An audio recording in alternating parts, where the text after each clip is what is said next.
All right, y'all. So I'm about to explain to you why you why you can't get out of the rut that you in, right? If you're stuck in a rut, I'm gonna explain to you why you can't get out of it, right? And I'm gonna use Jesus words, and I'm going to use physics, right? So I'm going to use the words of Jesus, Bible, theology, and I'm going to use physics and show you why you will never be able to get out of the rut that you're in. I'm going to show you why you can't get out of it, and I'm going to show you how you can get out of it. So it's kind of a paradox. But I'm going to show you first why you can't and why you won't. Then I'm going to show you how you can and how you will. But it's an art. That's why it sounds like a paradox. It's not. It's an art. So in the book of Matthew, Jesus says this: to him that have shall be given, and to him that have not shall be taken away. Even that which you think you have is going to be taken. Let me explain that again. To him that have shall be given, and he will have an abundance. And to him that have not shall be taken. Even that which he think he has is going to be taken. Now that's capitalism, that's economics, but we're not going to go that route. That's a whole lot of capitalism right there in economics, but I'm not going to go that route. I want to show you why that law keeps you stuck in the rut, and how that same law in the reverse can get you out the rut. So that's theology. That's the theological groundwork. Now let me lay some physics groundwork, right? And I'm gonna keep it very lay term, simple. I'm not gonna get wonky. I'm not gonna get all, brainy on you. Physics, opposites attract.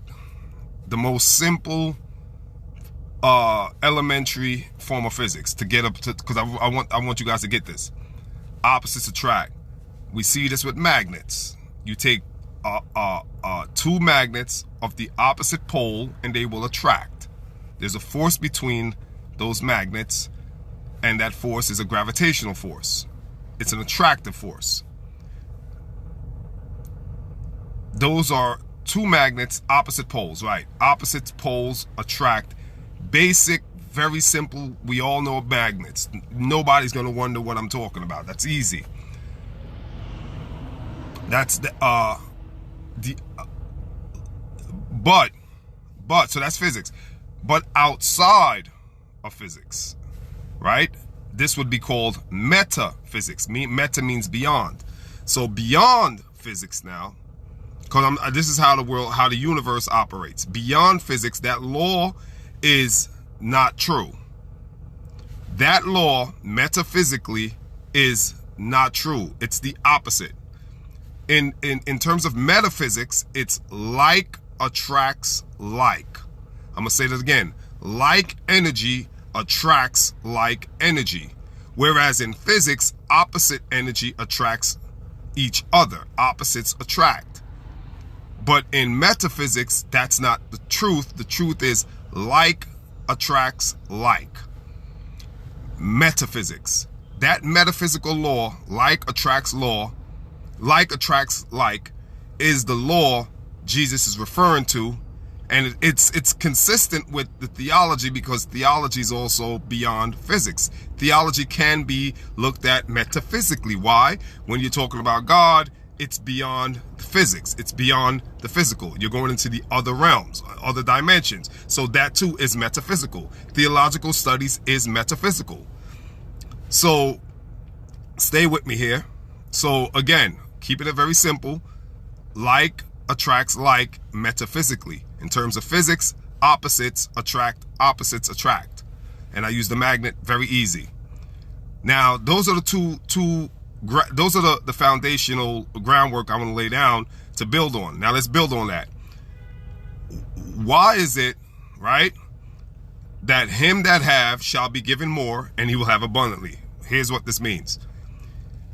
Metaphysically, beyond the physical, what you carry in your mind, what you it's called a OS in the computer world. They call it an OS. An OS is a great analogy. It's an operating system. It is always running in the background. The operating system on a computer always runs in the background. And the operating system is what allows all the other applications to work, to connect. Don't want to deviate, just wanted to point that out. So in what you carry, your operating system in your mind, what you are carrying, remember the operating system is an analogy. I'm using this to point something out. What you carry, in other words, what is constantly running in the background of your mind, metaphysically, beyond physics. Remember, the law is different beyond physics. In the metaphysical realm, what you are carrying, you will attract. Why? Like attracts like metaphysically. Not opposites attract. That's physics. We use the magnet. Metaphysics, like attracts like. So when Jesus says, to him that have, he shall be given, and given it more, what? Abundantly, in abundance, meaning richly, largely, grossly. So whatever you have is the OS. It's the operating system of the mind. Whatever is running in your background. I like the term background because background means you are not aware that it is running. So if you're stuck in a rut, why you can't get out and will not get out of the rut is because of that said law that Jesus speaks about. The operating system, the rut that you're in, I don't know what it is. It's everybody's different, but whatever your rut is, the reason why your scenario, your environment, your situation, which is the rut expressing itself, is because in the background, in the background of your operating system, which is your mind, which is running, that rut is running not outside of you. It's running in the background.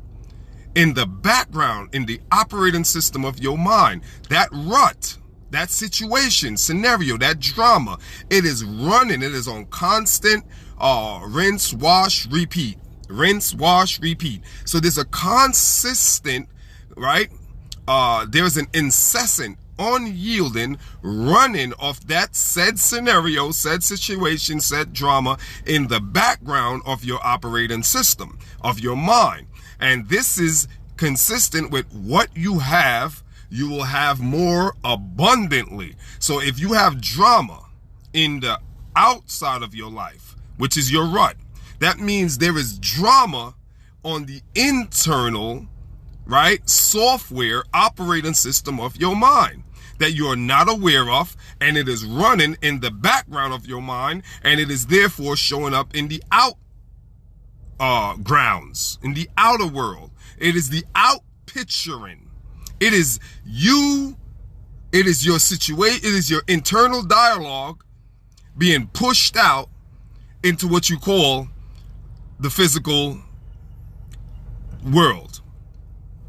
And this is why you can never get out of the rut, because according to the law, what you have, you're going to have more abundantly. So if you're having drama, if you're having situations, you're going to have more of it you're going to have it in abundance. In other words, it's going to get worse and worse and worse because of the compounding effect. This is economics, compounding interest, right? Your situation is going to compound just like your bank account compounds with interest payments. So it's going to keep growing at an exponential rate, at an alarming rate, and it's going to get worse. And your rut is just going to keep increasing because what you have, you will have in abundance. You will have more and more in abundance. And this is theology. And to him that have not shall be taken, even that which ye have shall be taken away.